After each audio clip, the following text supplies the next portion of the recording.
अस्सलाम वालेकुम। दिन भर की ताज़ा खबरों, तज्जियों और जायज़ों के साथ मैं हूँ जन्नत जमशेद और मैं हूँ ज़ीशान बशीर। प्रोग्राम में सबसे पहली जो खबर हमारे पास है वो ये है कि गैर कानूनी तौर पर मुकीम तारकीन वतन 1 नवंबर तक पाकिस्तान छोड़ दे। हुकूमत ने डेडलाइन दे दी है।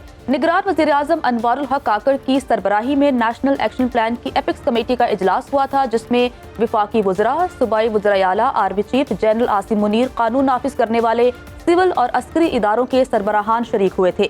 इजलास में पाकिस्तान में गैर कानूनी तौर पर मुकीम गैर मुल्कियों का इनखला और गैर कानूनी तौर पर मुकीम गैर मुल्की अफराद की प्रॉपर्टी और तिजारत के खिलाफ सख्त कार्रवाई का फैसला किया गया है। जो टीमें तश्कील दी गई हैं ये अपनी कार्रवाई करेंगी और 1 नवंबर तक की डेडलाइन है इन तमाम गैर कानूनी तौर पर मुकीम लोगों को। इसी बारे में मजीद बात करने के लिए हमारे साथ मौजूद हैं ब्यूरो चीफ कराची शुएब बनी, ब्यूरो चीफ कोयटा किफ़ायत अली ने हमें ज्वाइन किया है, ब्यूरो चीफ पेशावर सफ़ीउल्लाह भी हमारे साथ मौजूद हैं। आप सबके वक्त का बहुत शुक्रिया।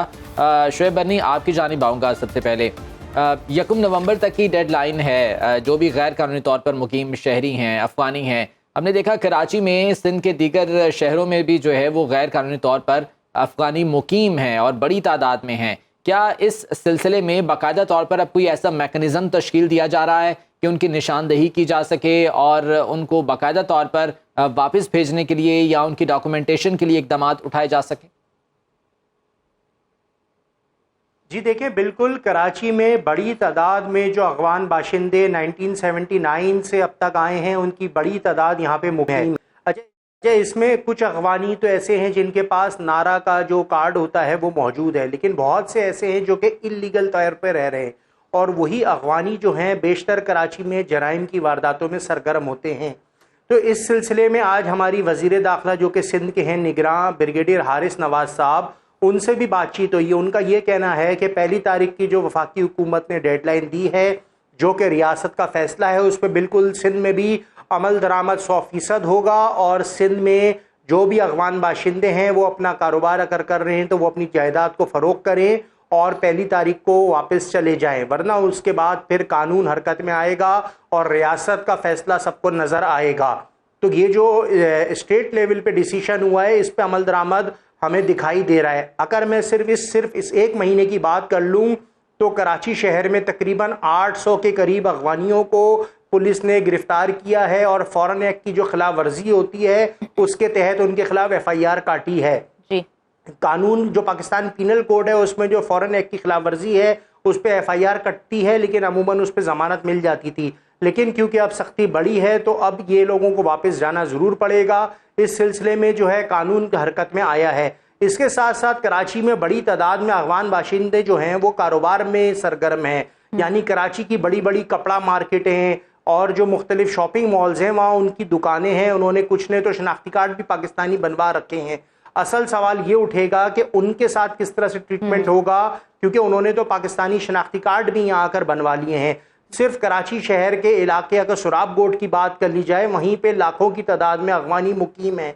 इसके अलावा शीरी जिना कॉलोनी है, कायदाबाद है और ऐसी आबादियाँ, बनारस है, औरंगी टाउन है, वहाँ पे बड़ी तादाद में अफगान बाशिंदे रहते हैं और वहाँ इनके कारोबार हैं। तंदूर होटल इनके हैं, चाय के होटल इनके हैं। इसके साथ मुख्तलिफ कपड़ा मार्केटों में ये दुकानें लगाते हैं। कराची के जो इतवार बाज़ार, बुध बाज़ार लगते हैं वहाँ पे ये बाज़ार में स्टॉल्स लगाते हैं और फ़रोख्त करते हैं चीज़ें। तो बहुत बड़ी तादाद है। यही कह रहे हैं कि जो अफगानी है वो कराची में अपना काम कर रहे हैं, कारोबार कर रहे हैं, तो ये एक मुश्किल अमल होगा लेकिन गुजरना पड़ेगा क्योंकि पाकिस्तान को सफ़र करना पड़ रहा है। हमारे साथ किफ़ायत अली मौजूद हैं, ब्यूरो चीफ कोयटा हैं।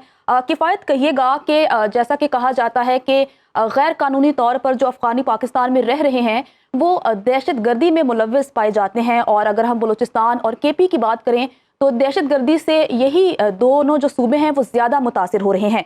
कोयटा में अब तक कितने गैर मुल्कियों की निशानदही की जा चुकी है जो कि गैर कानूनी तौर पर रह रहे हैं? देखिए, जो अक़वाम मुत्तहिदा का जो इदारा है UNHCR, उसके मुताबिक 3,13,000 ऐसे अफगान बाशिंदे हैं कि जो कि जंग के बाद पाकिस्तान में दाखिल हुए और उनको जो है जो खैमा बस्तियां हैं, जो उनकी महाजिर कैंप्स हैं, वहां पर महदूद रखा गया है। वो शहरी इलाकों में नहीं आ सकते। ये वो लोग हैं कि जिनका तमाम तर जो दस्तावेजात है वो पाकिस्तान और फिर जो अक़वाम मुत्तहिदा का इदारा है उनके पास मौजूद है। इसके अलावा 2 लाख से ज़ायद ऐसे अफ़गान शहरी हैं कि जिनके पास अफ़गान शनाख्ती कार्ड जो है वो मौजूद है और वो यहाँ पर मुक़ीम हैं। इसके अलावा एक बड़ी तादाद ऐसी है कि जो गैर कानूनी तौर पर या गैर कानूनी रास्तों से जो है वो अफ़गानिस्तान से बलूचिस्तान में दाखिल हुए और इस वक़्त वो बलूचिस्तान के मुख्तलिफ अज़ला में जो है वो मुक़ीम है। अगर मैं सिर्फ सूबाई दारुल-हुकूमत क्वेटा की बात करूँ तो यहाँ पर एक बहुत बड़ी आबादियाँ ऐसी हैं कि जो अफ़गान शहरी हैं वो गैर कानूनी तौर पर यहाँ पर मुक़ीम हैं। चूँकि उनमें से बेशतर के पास जो है वो शनाख्ती कार्ड कौमी यहाँ के मौजूद हैं, तो इसके हवाले से हम देख रहे हैं कि बहुत सी जो दहशतगर्द कार्रवाइयाँ थी, उसमें भी जो मुलविस लोग थे, अफ़गान शहरी थे। इसके साथ ही साथ चूँकि बलूचिस्तान का जो बॉर्डर है अफ़गानिस्तान से, वो बहुत तवील है, तकरीबन 1500 किलोमीटर पर मुहित अफ़गानिस्तान का बलूचिस्तान के साथ जो बॉर्डर है, तो इसको इस हवाले से जो हमने देखा था कि गैर कानूनी तौर पर जो इंसानी स्मगलिंग है, इसके अलावा दीगर जो अवामिल है, वो बहुत ज़्यादा थे, जिसकी वजह से ही पाक फ़ौज ने फिर इस तमाम तर बॉर्डर पर जो है, वो फेंसिंग के अमल को शुरू किया ताकि जो लोग गैर कानूनी तौर पर बलूचिस्तान में या पाकिस्तान में दाखिल हो रहे हैं, उनकी रोकथाम की जा सके। इस हवाले से हम देख रहे हैं कि अब जब ये फैसला किया गया है कि वो तमाम लोग जो गैर कानूनी तौर पर मुकीम है, उनकी जो आइडेंटिफिकेशन है, उनकी निशानदेही जो है, ये बहुत बड़ा चैलेंज बलूचिस्तान के हवाले से इसलिए होगा क्योंकि ये इनमें से बेशतर लोग जो है वो इस वक्त कौमी शनाख्ती कार्ड होल्डर हैं, इनके पास शनाख्ती कार्ड मौजूद है। जी हाँ, बिल्कुल। नादरा के हवाले से जो पाकिस्तान का के ये अमल है, देखना ये है कि कैसे इसको मुकम्मल किया जाता है। साथ रहिएगा। सफ़ीउल्लाह, ये बताइएगा कि पेशावर और केपी की अगर हम बात करें तो दहशतगर्दी से ज़्यादा मुतासिर होने वाला ये सूबा है। पेशावर में जो है वो बड़ी तादाद में अफ़गानी है, रोज़ाना का आना जाना भी है, अफ़गानिस्तान बॉर्डर पार आते जाते हैं रोज़गार के सिलसिले में। तो अब क्या इस सिलसिले में लाहे अमल बनाया जा रहा है कि इनको कानून के दायरे में लाया जा सके, गैर कानूनी तौर पर जो मुकीम हैं उनको यहाँ से वापस भेजा जा सके या उनके खिलाफ कोई कार्रवाई हो सके? देखिए, बिल्कुल आपने जिस तरह मेंशन किया और हमारे दूसरे साथियों ने भी, यहाँ पर एक तो हम रजिस्टर्ड लोगों की बात कर रहे हैं, लेकिन रजिस्टर्ड के अलावा गैर कानूनी इतने हैं कि जिनके प्रॉपर फिगर्स जो है वो किसी एक के पास भी प्रॉपर नहीं है। मुख्तलिफ ऑर्गेनाइजेशंस काम कर रही हैं इसके ऊपर और जो रफ एस्टीमेट्स वो बता रहे हैं कि वो इस वक्त केपी और अगर बलूचिस्तान और इसी तरह जिस तरह बनी साहब ने कराची की बात की कि अगर ये ओवरऑल बात करें तो अनरजिस्टर्ड, यानी हमारे पास तो ऑफिशियली जो फिगर आ रहा है वो 11 का है, 11 लाख का है, लेकिन ये इससे कई गुना ज़्यादा है। उसकी वजह ये कि सिर्फ जो 2021 में और इसके बाद का जो इन्फ्लक्स है वो उसमें लाखों अफराद, आपने देखा होगा कि इस्लामाबाद में, लाहौर में, कराची तो है ही वहाँ पर, जिसे कहते हैं कि बहुत पहले से वहाँ पर था, और वो मौजूद है। लेकिन इन लोगों के अब जो कार्रवाइयाँ यहाँ पर हम देख रहे हैं, पुलिस ने जगह जगह नाके भी लगाए हुए हैं, कार्रवाइयाँ भी हो रही हैं, और इन लोगों को डॉक्यूमेंट्स, यानी सिर्फ उन लोगों को चेक किया जा रहा है कि जिनके पास डॉक्यूमेंट्स नहीं हैं, यानी कि जो गैर कानूनी हैं। फिलहाल सिर्फ उनका वो टारगेट है कि जो गैर कानूनी है। एक अगर मैं छोटी सी आपको एग्जांपल दूं कि जो गैर कानूनी जो लोग हैं वो यहाँ पर क्राइम में जिस तरीके से इन्वॉल्वमेंट है, अगर मैं सिर्फ आपको 2023 का अगर फिगर यानी अगर उसके हम जिक्र करें तो 3911 अफगान जो कि मुख्तलिफ वारदातों में, यानी केपी पुलिस ने उनको हिरासत में लिया। तो ये अब आप खुद बिल्कुल जो गैर कानूनी तौर पर अफगानी पाकिस्तान में रहते हैं वो गैर कानूनी कार्रवाइयों में मुलव्विस पाए जाते हैं, जिससे पाकिस्तान सफ़र करता है। इसी वजह से हमने देखा है कि दहशतगर्दी में भी इजाफा हो रहा है। लेकिन अब हुकूमत की जानिब से फैसला कर लिया गया है कि 1 नवंबर वो आखिरी डेडलाइन है, जिसके बाद इन तमाम अफगानियों के खिलाफ जो कि गैर कानूनी तौर पर पाकिस्तान में रह रहे हैं, इनके खिलाफ कार्रवाई अमल में लाई जाएगी। हमारे साथ सफ़ीउल्लाह, शुएब बरनी और किफ़ायत अली मौजूद थे और हमें ग्राउंड रियलिटी के बारे में बताया कि आया किस तरह से ऑपरेशन कंडक्ट किया जाएगा और किस तरह से गैर मुल्कियों को वापस उनके वतन भेजा जाएगा। अब देखना यह है कि दिफाई लिहाज से किस तरह से निपटा जाएगा, क्योंकि ज़िशान एक कॉम्प्लिकेटेड ये प्रॉब्लम है कि जैसा कि जो सरकारी आदाद-ओ-शुमार है उनके मुताबिक 44 लाख अफगानी पाकिस्तान में रहते हैं। सरकारी आदाद-ओ-शुमार और हैं। ब्रिगेडियर रिटायर्ड वकार खान साहब हमारे साथ मौजूद हैं, उनसे इस हवाले से बात करते हैं। ब्रिगेडियर साहब, बहुत शुक्रिया आपके वक्त का। एक बहुत चैलेंजिंग सिचुएशन है, 1 नवंबर तक की डेडलाइन तो है, लेकिन ये किस तरह से तयन किया जाएगा, कौन कानूनी है कौन गैर कानूनी है, क्योंकि बेशतर ऐसे हैं जिनकी फैमिलीज भी अब यहाँ पर मौजूद हैं। तो आप क्या समझते हैं किस किस्म की पेचीदगी दरपेश होगी इसमें? आई थिंक इसमें एक तो स्प्लिट करना पड़ेगा। एक लीगल अफगान है जो 80s की दहाई से लास्ट सेंचुरी से यहाँ पे 40 साल से ज्यादा हो गए और उनके पास यहाँ रहने के लीगल डॉक्यूमेंट्स हैं। उनकी तादाद तकरीबन 30 लाख है। हम बात कर रहे हैं जो इलीगल इमिग्रेंट है और उसकी तादाद जिस तरह आई थिंक इंटीरियर मिनिस्टर ने बताया कि तकरीबन 14 से 17 लाख तक हो सकती है। तो दैट्स अ काइंड, तो ऑल टोल्ड ये भी 50 लाख को टच कर रहा है और ये पीक थी सोवियत जहाद के टाइम पे जब सोवियत यूनियन के अगेंस्ट हुए। तो इसका मतलब है कि 50 लाख के करीब फिगर है, उसमें 30 लाख लीगल है और 17 लाख लेट से इलीगल है। अभी इसमें हो क्या रहा है, इसमें बेसिकली जब टेररिज्म की एक्टिविटी होती है तो एक तो कनाइवेंस है, लेट से ये लोग they are spread all over, इनके स्लीपर सेल्स भी हैं, इसके अलावा ड्रग्स का काम है, इसके अलावा डॉलर की आपने देखा स्मगलिंग, इस पर क्रैकडाउन हुआ तो उससे बड़ा फर्क पड़ा। इसी तरीके से चीनी की स्मगलिंग है। सो ऑल टोल्ड इसके अंदर बेशुमार एक माफिया का आई वुड से एक एम्पायर बनी है, कॉरिडोर बन गया पाकिस्तान अफगानिस्तान माफिया कॉरिडोर। और उसमें ऑप्शन एक ही है जो चीफ ने बात की कि जो है बेसिकली पाकिस्तान के सर्वाइवल का मसला है and we'll go all out. एक पाकिस्तानी की जान और इज्जत भी किसी भी और मुल्क के नेशनल इंटरेस्ट से ज्यादा इंपॉर्टेंट है, हमारे ह्यूमन राइट्स ज्यादा इंपॉर्टेंट है। सो अगर आप हमले करेंगे ईद मिलाद के जलसों पे, आप लोगों को मारेंगे, इनोसेंट लोगों को, ये लॉ एनफोर्समेंट पे, और तो कोई मुल्क सूरत हाल के पेश नज़र ये बड़ा फैसला लिया गया है। ब्रिगेडियर साहब हमारे पास वक्त की कमी है, माजरत के साथ आपकी बात काटी, बहुत शुक्रिया आपके वक्त का हमारे साथ ब्रिगेडियर रिटायर्ड वकार खान, और जो अहम एक फैसला लिया गया है उस बारे में राय का इजहार कर रहे थे। वापस आएंगे ब्रेक के बाद, साथ रहिएगा। नाजरीन, ब्रेक के बाद आपको वेलकम कहते हैं और मौसमी मैदान से आपको खबर देते हैं कि आलमी बैंक ने पाकिस्तान डेवलपमेंट अपडेट रिपोर्ट 2023 जारी कर दी है, जिसमें मौजूदा माली साल जीडीपी ग्रोथ 1.7% तक महदूद रहने की पेशगोई की गई है। रिपोर्ट के मुताबिक रवा माली साल पाकिस्तान में महंगाई 26.5% की बुलंद सतह पर रहने का इम्कान है। और इसके साथ साथ टैक्स बढ़ाने की तजवीज़ भी दी गई है। इस बारे में अवाम क्या राय रखते हैं वो आपको दिखाते हैं।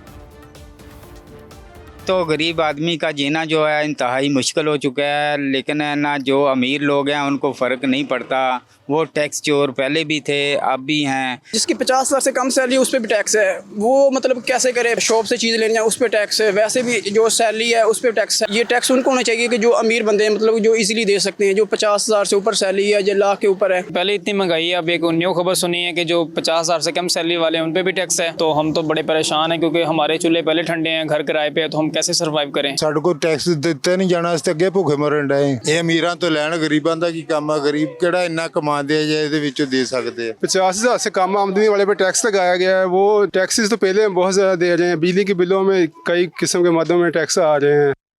तो अवाम की राय आपने जानी। उनका कहना है कि भारी भरकम टैक्स देना नामुमकिन अमल होगा, लेकिन होप फॉर द बेस्ट। हम उम्मीद करते हैं कि आगे आने वाले दिनों में हालात बेहतर हों।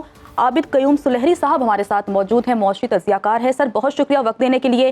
सर एक तरफ हम देख रहे हैं कि डॉलर की कदर में कमी वाक़ई हो रही है, रुपया मुस्तहकम हो रहा है। चंद रोज़ कबल पेट्रोल की कीमतों में भी कमी लाई गई थी, लेकिन उसके बाद इस तरह की रिपोर्ट आना जिसमें ये कहना कि जिनकी तनख्वाह 50,000 है वो भी टैक्स देंगे, क्या इससे हम ये समझें कि मईशत की जो मुस्तहकम हम देख रहे थे या जिसकी उम्मीद कर रहे थे वैसा मुमकिन नहीं हो सकेगा? जी शुक्रिया। पहली बात तो ये है कि ये जो रिपोर्ट्स आई हैं वर्ल्ड बैंक की, और आप देखेंगे एक आध दिन में एशियाई तरक्याती बैंक की रिपोर्ट भी होगी, IMF की रिपोर्ट भी होगी। तो ये जो वर्ल्ड बैंक और IMF की सालाना मीटिंग्स हो रही हैं अक्टूबर में, ये उसके लिए ये रिपोर्ट्स जारी की जाती हैं। ये किस्म की डायग्नोस्टिक होती है, जैसे कि वर्ल्ड बैंक ने ये डायग्नोज किया कि उनके ख्याल में पाकिस्तान की तरक्की की रफ्तार जो है वो जो बजट में रखी गई है उससे आधी निस्फ होगी, और उन्होंने उसकी मुख्तलिफ वजूहात जो हैं वो भी बयान की। और उसके साथ उन्होंने ये भी दोहराया, जो कि यहाँ पे इस्लामाबाद में भी पिछले हफ्ते कॉन्फ्रेंस में भी वर्ल्ड बैंक ने कहा कि एलीट कैप्चर जो है, जब तक पाकिस्तान उस एलीट कैप्चर से नहीं निकलता तब तक आगे तरक्की करने के मौके जो हैं वो कम है। और उसके बाद उन्होंने अपनी कुछ रिकमेंडेशंस दी हैं। यानी ये रिकमेंडेशन का मतलब ये नहीं होता कि ज़रूरी ये सारा कुछ जो है ये हो जाएगा या ये पाकिस्तान के लिए कोई बाइंडिंग है। तो उन्होंने रिकमेंड किया है, मसलन उन्होंने कहा है कि जी इस वक्त जो हमने ज़रूरी टैक्स जो कि सूबे लेते हैं, तो उसके लिए एरिया का वो लैंड होल्डिंग रखी गई है 12.5 एकड़ से ऊपर। तो एरिया की प्रोडक्टिविटी या उसका आपाशी का निज़ाम कैसा है, इसके बारे में बात नहीं की गई। अब ये कहा जा सकता है कि एक अगर किसी का चुलिस्तान में 14 एकड़ है और वही 14 एकड़ किसी नहरी ज़मीन में है, तो उन दोनों की प्रोडक्टिविटी में फ़र्क होगा। तो वो उनका ये कहना है कि जी आप ज़रूरी आमदन पे टैक्स लगाएं, ज़मीनों की मलकियत के हिसाब से टैक्स जो है वो ना लगाया जाए। इसी तरह से उन्होंने कहा है कि रिटेल सेक्टर को टैक्स में लेके आए, जो कि एक बड़ा पुराना डिमांड है। और साहब, ये टैक्स की बात हो रही है, जो FBR की टैक्स कलेक्शन है उस हवाले से जो खबरें आ रही हैं वो खासी इत्मीनान बख्श हैं, लेकिन रिपोर्ट्स ये हैं कि सियासी दम इस्तेहकाम की वजह से ये मौशी जो अबतर सूरत हाल है उसका सामना है।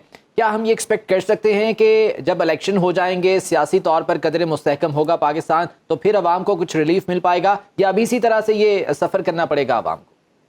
देखिए, टैक्स कलेक्शन FBR का है, ये इनडायरेक्ट टैक्सेस पे मुश्तमिल है। ज़्यादा इनडायरेक्ट टैक्सेस होते हैं जो कि हर किसी को उनकी आमदनी से रिस्पेक्टिव उनको देना होते हैं। खा कोई अमीर है या गरीब है, वो कंजम्पशन पे टूथपेस्ट ले रहे हैं, माचिस ले रहे हैं, वो कुछ भी ले रहे हैं, तो उस पर एक GST वो देते हैं। तो यही चीज़ बार बार IMF की एग्जीक्यूटिव डायरेक्टर दोहराती हैं, मैनेजिंग डायरेक्टर, कि जी आप बजाय इसके कि इनडायरेक्ट टैक्सेस से अपना सारा रेवेन्यू पूरा करें, आप उन लोगों पर टैक्स लगाएं जो कि वाकई जिनकी आमदनी इतनी है जिनको टैक्स नेट में होना चाहिए, और जिनकी आमदनी इतनी नहीं कि वो टैक्स नेट में हो, उन पे इनडायरेक्ट टैक्सेस तभी कम होंगे जब डायरेक्ट टैक्सेस लग रहे होंगे। तो भले FBR ने अपने टारगेट से एक्सीड कर लिया, लेकिन टैक्स क्वालिटी पे अब बात हो रही है कि आप तभी गरीब को कुछ रिलीफ प्रोवाइड कर सकते हैं अगर ये टैक्सेस जो है ये डायरेक्ट आमदनी पे हो उन लोगों की जिनके खास थ्रेशोल्ड से ज़्यादा है, बजाय इसके कि ये इनडायरेक्ट टैक्सेस पर मुश्तमिल हो। ठीक है, तो आवाम को आने वाले दिनों में कुछ रिलीफ मिलने की उम्मीद है अगर हम इलेक्शन के बाद कुछ सियासी तौर पर मुस्तहकम हो जाते हैं तो? देखिए, कोई भी सियासी जमात जो भी आएगी इलेक्शन के बाद, पहली बात तो ये है कि उसको IMF के अगले प्रोग्राम में जाना होगा।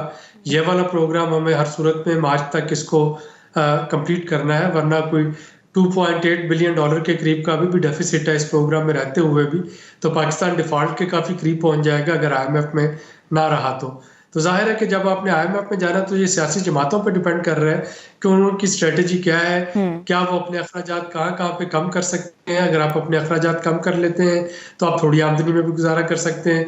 अगर आप अपने अखराजात कम नहीं करते तो जाहिर है कि आपको उस हिसाब से आमदनी भी चाहिए और उस हिसाब से फिर कर्जे भी चाहिए, और उन कर्जों को फिर पूरा करने के लिए मुख्तलिफ कंडीशन जो होंगी वो भी मीट करना होगी, उस हिसाब से टैक्सेस भी लगाना होंगे। तो IMF का प्रोग्राम में तो हमें जाना ही है। अब बिल्कुल सर, आप यही कह रहे हैं कि जो भी जमात मुंतखब होकर आएगी उन्हें सियासी तौर पर सही फैसले लेने होंगे ताकि मईशत को बेहतर किया जा सके। आबिद कयूम सुलहरी साहब हमारे साथ मौजूद है सर, वक्त देने के लिए। वापस आएंगे एक ब्रेक के बाद, साथ रहिएगा।